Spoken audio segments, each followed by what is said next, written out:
Welcome artists, arters, and art appreciators to Ardor of Lore. This is the 8th video in my 12 Days of Toys Throughout December series where I create a new little model at some point in the week. This is inspired by the 12 Days of Christmas, but is not explicitly Christmas themed, and is instead focused on the one thing everyone following me probably enjoys, which is toys.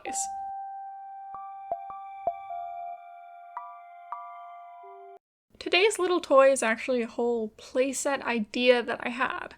This playset is a miniature terrarium for a bearded dragon with different and extra pieces that you can arrange and rearrange to assemble a unique and enriching pet enclosure. Before I go on about this, I should probably add some context. This is going to be a pretty information-dense video because it's something that I'm really passionate about. If you didn't know, in addition to being an artist and loving toys, I have a bachelor degree in biology, and I'm working on a master's as well. My master's is centered around herpetofauna and their importance of conservation, as well as educating people on how to live with their local wildlife. Herpetofauna are reptiles and amphibians, so this includes lizards, snakes, turtles, frogs, salamanders, and even crocodiles, and also some others. My focus is only on my local area, the Midwest, so we don't have any other crocodilians. We just have those main 5, and I'm very passionate about snakes in particular. Being passionate about reptiles and amphibians has made me very aware of the exotic pets industry and the widespread ownership of reptiles and amphibians. I actually have a pet snake who I adopted when the wildlife center I was volunteering at closed. My aunt had a pet bearded dragon for many years, and her daughter now has one as well. And at the wildlife center, I cared for all sorts of species, like different lizards, including bearded dragons, and a lot of snakes. I've always loved pets, but growing up I mostly had rodents like hamsters, gerbils, and guinea pigs, in addition to rodent care evolving significantly since my childhood, which is a whole topic for another day. Herpetofauna care is much more complex than many mammals. Cold-blooded animals need temperature-regulated tanks so they can properly thermoregulate, or adjust the body temperature within their own body by moving around. They often also need humidity regulation, like with my snake pastry, who is a tropical African species and doesn't do well in dry climates. All of this has made me want to help create resources to help people learn more about animals' care. I actually began working on a pamphlet about bearded dragons a while ago that I didn't quite finish. I should probably finish that because it would be a good companion to a playset like this if I ever finish it. I also made a pretty extensive guide on ball python morphs a while ago, but I want to get more into making educational things. I just haven't exactly figured out how my art fits in with my biology passions, I guess. Anyways, as you can see, the style of these is a little bit different than my typical models. I decided to go for a low poly look for 2 reasons. One, I felt like it would be easier to make them all in a short amount of time, but also this idea originated as a concept for a video game where you arrange a terrarium, and I wanted to keep that vibe. I would like to make it a video game, but I don't have the experience. It's beyond my pay grade at this point. So now I'm going to tell you about bearded dragons. If you don't want to hear about bearded dragons, that's okay. This video might not be for you, but I thought a lot about the type of playset and the items that would be in it and how they correspond to actual bearded dragon care. There are a few species of bearded dragons, and they're all found in Australia, but the one commonly found in pet stores, especially in the United States, is the central bearded dragon, Pogona viticeps, which is a medium-small lizard that reaches around or just under 2 feet or 60 centimeters. Half of that is taken up by the tail, although my version is a little chunkier with a slightly shorter tail because a very thin and long tail would just be more likely to break when 3D printing and be more inconvenient, so it's not an exactly proportionally 2-size bearded dragon. Bearded dragons have been bred in captivity for about 50 years, so they're not truly domestic animals like cats or dogs or guinea pigs. Guinea pigs actually were domesticated a couple thousand years ago in Peru, if you didn't know. There are variant morphs of bearded dragons, which can be colors, or they can be different texture in the scales, but they have no effect on personality like breeds and dogs. But a key difference between truly domestic and wild animals is that domestic animals usually have an instinctually positive or at least neutral response to humans. They're bred that way. They're born that way. But pets like bearded dragons have natural wild instincts and need time to be tamed and learn that humans aren't a threat. Small herpetofauna like snakes and lizards are prey animals primarily. I mean, they are predators to smaller animals, but they mostly are prey, really. So negative responses are due to fear. Some domestic animals like rabbits are also known for having a really strong anxious response. So dealing with like animals like snakes is actually a lot more like dealing with a nervous rabbit or something like that than people might think. Despite that, the reason bearded dragons are such popular pets is because they can be tamed and handled, they are a reasonable size, and they often have a lot of personality.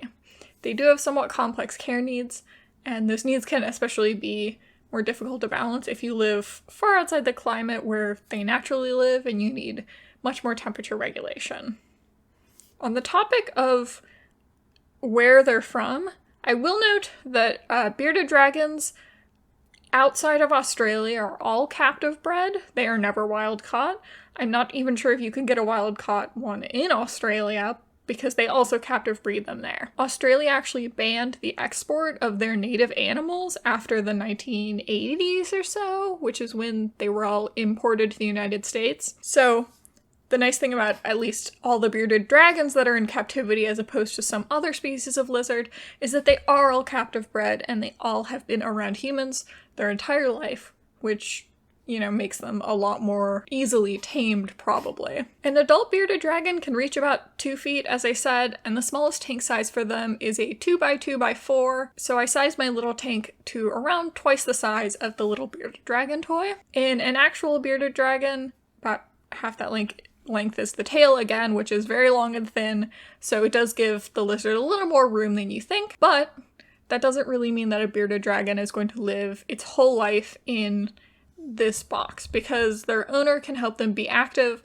by allowing them out of the tank, playing with them, letting them explore, or feeding them treats in unique ways to help them feel like they're foraging. Some people use baby gates or tents or fences made for smaller animals like rabbits or babies to allow them to exercise indoors and even outdoors in the sun with wire fences and some level of supervision, of course. The tank, of course, is important for that aforementioned temperature regulation. Speaking of sun, it's very important, and not just the heat it provides, but the ultraviolet radiation. I sculpted 2 lamps on top of the tank, one round and one long and rectangular. Bearded dragons need extremely hot basking spots, and it should be provided by a lamp above them. The type of bulb recommended by people varies, and some people suggest a multiple lamp setup, but I won't go into all of that there. Depends on your climate, your ambient temperature, and things like that. But the round lamp would be the kind of lamp shade or thing that you plug your bulb into to make a hot basking spot. The long rectangular lamp is for ultraviolet radiation, and these are light bulbs that are specially made for ultraviolet radiation. Usually UVB is what they're labeled, but some of them do UVB and UVA. This is extremely important for lizards like bearded dragons. UV helps animals produce vitamin D3 from other molecules, essentially, and that helps us absorb calcium. Without it, bearded dragons can develop a metabolic bone disease, and it can permanently deform their bones. I have seen bearded dragons with severe MBD, and it's essentially, like I said, you see it many years after they've already been given proper UVB. And the UV light needs to be replaced every 6 months because it starts losing its effectiveness. As an aside, there is a reason I said animals and not just lizards. You, too, need some level of UV light to convert molecules in your diet to vitamin D and improve calcium absorption. In adults, only extremely severe vitamin D3 deficiency, because vitamin D3 is the one that we're really talking about, leads to symptoms like weakening bones and higher likelihood of things like osteoporosis. In children, vitamin D3 deficiency is the cause of rickets, a condition that causes skeletal deformities that, in my inexpert opinion, are extremely similar to the ones found in bearded dragons. They're similarly warped legs, and, that can cause, difficulty walking and things like that. So that's why doctors are always telling me to take my vitamin D3, which is, like critically low pretty much whenever I have a blood test done. Humans do have worse skin protection than bearded dragons do. At least I think they do, because UV tanning beds are considered fairly hazardous instead of really beneficial like in lizards. So while it is good to go outside with some level of sunblock to protect yourselves from hazardous UVB, it's a good idea to take supplements. I'm not a doctor. I don't want to say I'm not giving medical advice. You can go to any website for any country though, and they will tell you, especially in winter when you're not going outside, to probably take supplement vitamin D, because you are like a lizard and need that. I just think it's funny that humans and bearded dragons are so similar in that way. Of course, because they're from Australia, where the sun is very strong, I imagine you probably see the effects of MBD more in lizards or something like that. I don't really know, but it's just, this is basically the same pathway. We both need UV light, we both need it for vitamin D, and it has to do with calcium and our bones. So, just something to think about. It's interesting how we're all connected. Like humans, bearded dragons also need a balanced diet. You can't convert molecules in your diet to vitamin D3 to improve your calcium absorption if you aren't eating any of those molecules that can be converted to D3, and also if you aren't eating any calcium. In fact, it's recommended for bearded dragons and some other lizards as well to supplement their diets with other vitamins like calcium, just in case. They also need something like 80% greens and 20% insect protein as adults. I'm not exactly sure on those numbers, but then it's the opposite as babies because they need a lot of insect protein to grow strong, which I'm other than the insect-specific protein, that sounds not that different from humans and babies. Babies just take their, human babies, take their protein in the form of milk, and as adults, we should probably eat more greens than protein. So, like I said, we're really parallels in many ways. But in the wild, bearded dragons actually get a lot of their water intake from plants and insects. And they live in a fairly dry area, so not all sources will recommend water bowls. But from what I've read, vets will say that dehydration plays a factor in the most common health problems that they see bearded dragons for. So I would always say to put a water bowl just in case, because it doesn't hurt. At the wildlife center I volunteered at, we gave our bearded dragons bowls of water, and we had 2 of them, and one of them really liked standing in his water bowl, and the other one, I never saw him drink water. So each one's a little different, but it's good to give them that opportunity to switch between things, even if in nature, like I said, they would probably be eating lots of greens, or they'd at least be eating the dew off of leaves and things like that.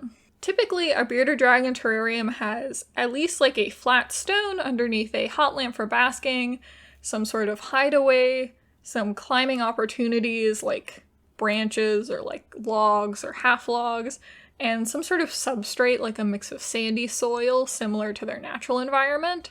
Younger beardies will need a different layout. Some beardies may also have different needs, wanting a lot of substrate to dig, because they do dig burrows to lay their eggs in the wild. And some may be in paper towels, especially for health reasons, if they're not very compatible with having substrate in their tank, or if they're prone to eating it because of blockages, which can also be increased by dehydration. That's one of the things that I've read in a study that vets said. They can have live plants in their tank, but they need to be carefully selected since bearded dragons will try to eat any plants. I recommend their channel Reptiles and Research for their guide on reptiles, but know there are a lot of different approaches that do work. So if you want to learn anything more, you can go there. There are lots of resources online, although I'd be hesitant to listen to everything that Google says nowadays.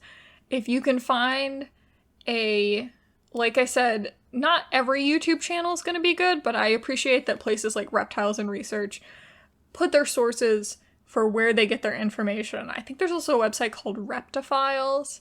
So yeah, if you want to learn more about bearded dragons and their care, There are like places that you can go to do that. That's where I learned most of the stuff that I know, except for when I took care of them at the wildlife center. So I have an admission here.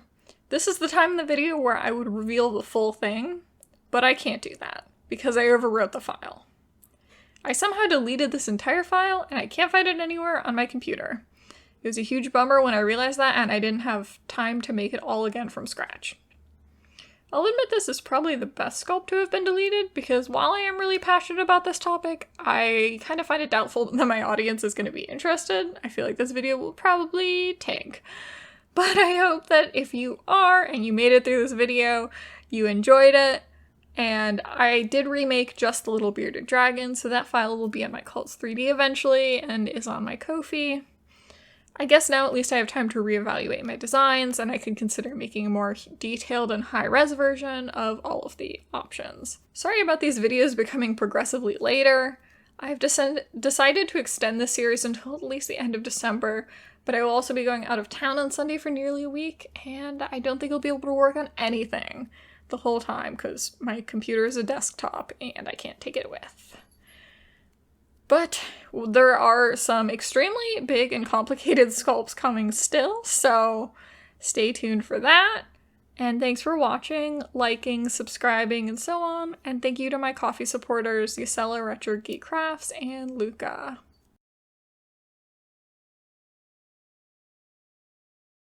Thank you again, and hope you have a nice day. Goodbye.